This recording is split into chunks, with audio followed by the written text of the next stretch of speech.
Hi everyone, welcome back to Smartatologics. If your USB to RS232 or RS485 converter shows USB serial controller error in Device Manager and no COM port appears in Windows 10 or 11, this video will fix it 100%.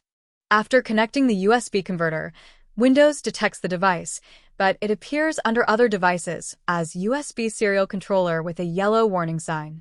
Even after installing the latest driver in the DVD is provided along with converter, the COM port never appears.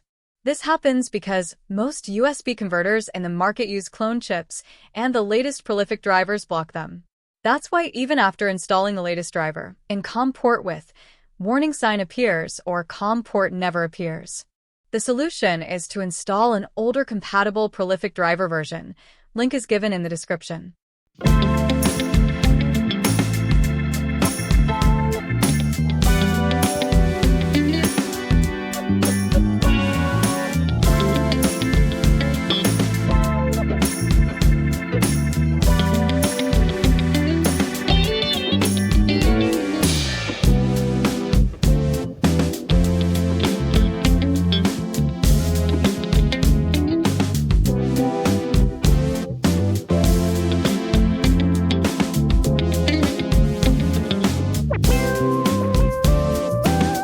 After installation, open the Device Manager in the Windows. The device is now detected under ports COM and LPT. Prolific USB to serial COM port should appear without any warning.